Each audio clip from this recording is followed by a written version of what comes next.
ओम किरण family में आपका स्वागत है। हम अच्छे हैं, उम्मीद करते हैं कि आप अच्छे होंगे।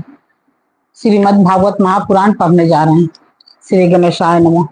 ओम भूर्भुवः स्वः तत्सवितुर्वरेण्यं भर्गो देवस्य धीमहि धियो यो नः प्रचोदयात्।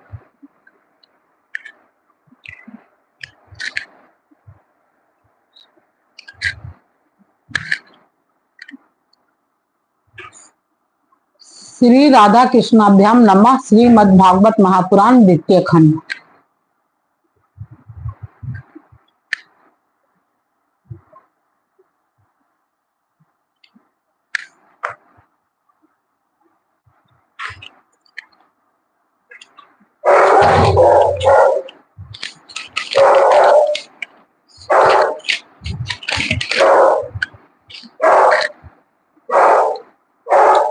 दसम स्कंद अतः द्वादशो अध्याय 12वां अध्याय अघासुर का उद्धार।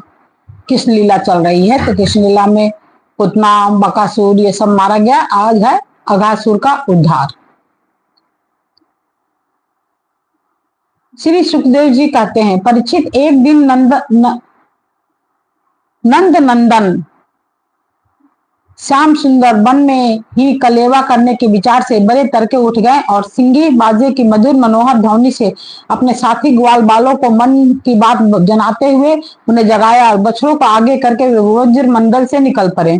श्री कृष्ण के साथ ही उनके प्रेमी सहस्त्रों ग्वाल बाल सुंदर छींके, बेंत, सिंगी और बांसुरी लेकर तथा अनेक सहस्त्रों बछड़ों को आगे करके बड़ी प्रसन्नता से अपने अपने घरों से चल पड़े।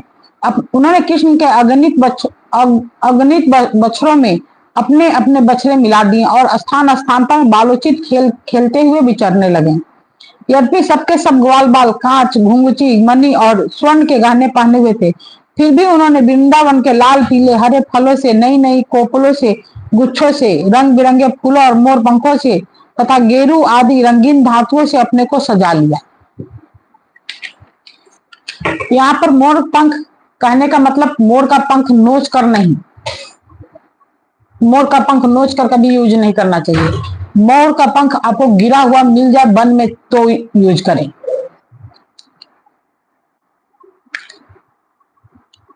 कोई किसी का छीका चुरा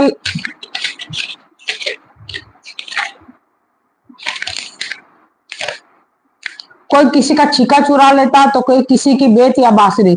जब उन वस्तुओं के स्वामी को पता चलता तब उन्हें लेने वाला किसी दूसरे के पास दूर फेंक देता, दूसरे तीसरे के और तीसरा और भी दूर चौथे के पास। फिर वे हंसते हुए उन्हें लौटा देते।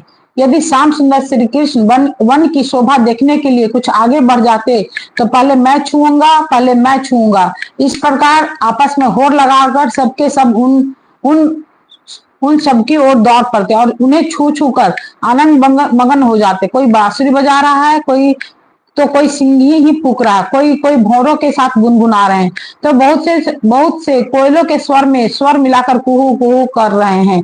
एक और कुछ ग्वाल बाल आकाश में उड़ते हुए पक्षियों की छाया के साथ दौड़ लगा रहे हैं, तो दूसरी ओर कुछ हंसों की चाल के नकल करते हुए उनके साथ सुंदर गति से चल रहे हैं।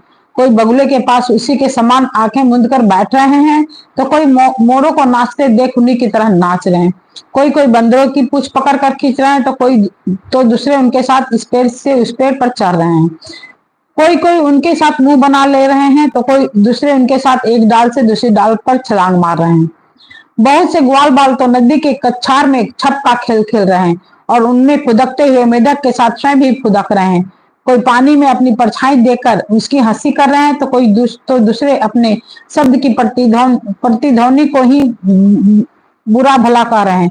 भगवान श्री कृष्ण ज्ञानी संतों के लिए स्वयं ब्रह्मानंद के मूर्तिमान अनुभव हैं। दास्य भाव से युक्त भक्तों के लिए वे उनके आराध्य देव परम ऐश्वर्यशाली परमेश्वर हैं और माया मोहित विषया अंधों के लिए वे केवल एक मनुष्य बालक हैं। उन्हीं भगवान के साथ वे महान पुण्यात्मा ग्वाल बाल तरह तरह के खेल खेल रहे हैं। बहुत जन्मों तक श्रम और कष्ट उठाकर जिन्होंने अपनी इंद्रियों और अंतःकरण को वश में कर लिया है, उन योगियों के लिए भी भगवान श्री कृष्ण के चरण कमलों की रज अप्राप्य है। वही भगवान स्वयं जिन वज्रवासी ग्वाल बालों की आंखों के सामने रहकर सदा खेल खेलते हैं, उनके सौभाग्य की महिमा इससे अधिक क्या कही जाए।